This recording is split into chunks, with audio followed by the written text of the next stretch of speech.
Hey guys, it's Sam Griffin. Today we're going to tackle transpose your arrangement versus doing it in the original key. Now, I feel like there's a lot of debate on the earth regarding, hey, should you do your arrangements in the original key, evoke that original nostalgia, okay? Or should you transpose your arrangements to make them more playable on guitar, okay? You should transpose your arrangements to make them more playable on guitar. Thanks a lot for watching the video, guys. Like, comment, and subscribe. But wait, there's more. Listen, I'm gonna talk about the pros and cons of each and why people kind of debate this. And I'll just give you my opinion. It's just my opinion on it. Take it or leave it, but don't leave it, all right? Because that would offend me. Now, the proponents of keeping things in the original key say that there's something about the original key that will evoke a particular feeling of, nostalgia. There's something about that original key that is non-arbitrary and special. If for no other reason than that's the key that it was written in, okay? And people are gonna maybe enjoy it more in the original key, or maybe just they enjoy it more in the original key. No problem there, okay? That's totally cool. I can get on board with a lot of that, okay? Now, I think a lot of people, if they're doing arranging not on guitar, I think they have the luxury of doing it in the original key, and I think they're not going to run into any problems. Like, say, for example, piano. If you're a piano player, all keys relatively equal as far as, how difficult it is to get a musical idea across. You transpose that thing, it's still going to be pretty much completely doable. The thing is, with guitar, we're expected to play a lot of notes at the same time, right? Guitar is relatively polyphonic, which is why people choose to do arranging and stuff on guitar, because you can handle the melody, you can handle the bass, you can make a thing that sounds full.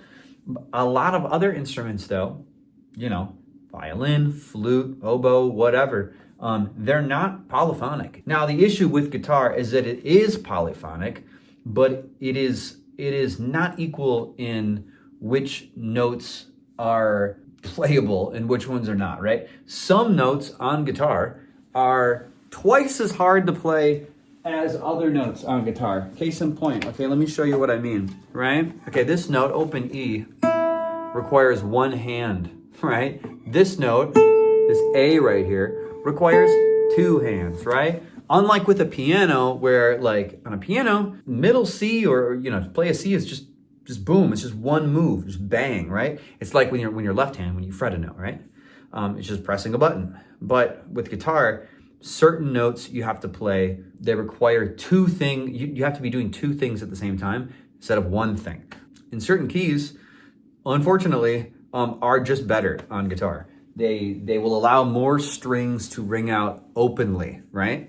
And that's really, really important when we're talking about an instrument that where we're expected to do polyphonic arrangements on, right? You're expected to have the melody, you're expected to have the bass, you're expected to have inner voices and stuff like that. And we simply don't have the luxury of doing complex solo guitar arrangements in the original key a lot of the time. Now, depending on how, crazy your arrangement is, and depending on how balls to the wall you go with it, if you're like a masochist like me, you want to make stuff crazy, you're not going to be able to do it in the original key a lot of the time.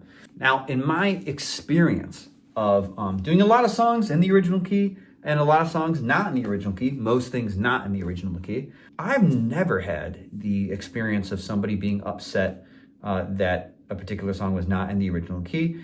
To be honest with you, I think that the vast majority of people, me, myself included, I just don't know, right? I don't know if something's in the original key or not. When I hear it, as long as all the notes are correct relatively, then I don't really give a crap. and I think that there's a tendency for people to think that there is something special about the original key, when I really think a lot of the time it's just like the composer just happened to hum it in that key, and then they sat down at the piano or whatever, or one of the instruments they used, it sounded a little bit better, up or down or whatever. But again, like, we're not using the instruments they used, right? We're using guitar. More than anything, the thing that's gonna matter most to a listener is how flowy something is. Playing a C is not important. Playing a major fifth is important, right? Playing a major chord is important. Not that it's a D major chord. You know what I mean? So those are my thoughts on that. Okay, that's just my opinion. Take it or leave it. But again, like, what are the chances that the original key is going to be the most practical for guitar?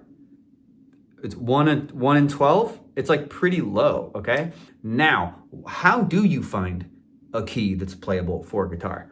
Well, you have to look at the bass notes. I think that's the most important thing to look at. And I'm going to give you a short little example of why that is. It's very, very simple. And I think I used this in another video as well. So imagine this is a guitar tab, right? And imagine we're tasked with playing a 1 here and an 11 here, right? Let's say that's what we have to play. Good luck, bucko. Let me try right now. Let me see if I can do that.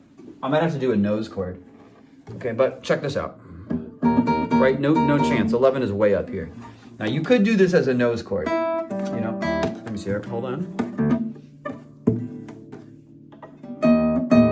Okay, so with a nose chord, no problem. But that's a pretty advanced technique, and not a lot of people are doing it yet. More videos on nose chords coming really, really soon because I'm very excited about it. What you'd have to do if you're doing an arrangement is you'd have to do one of two things, right? Not one of two things. One of many things. You could take this note right here and you could put it down an octave. Okay, but like you could turn it to 8. It could be an 8 here instead. That's the same note. Good God, my cap fell off. Right, that's possible. Or you could take this 1, right? And you could put it up an octave to 3 right here, right? So that's an option. Or you be like me, which is always a good idea, and you take this and you just take that whole piece of music, bud, and you put it up 1 semitone, okay?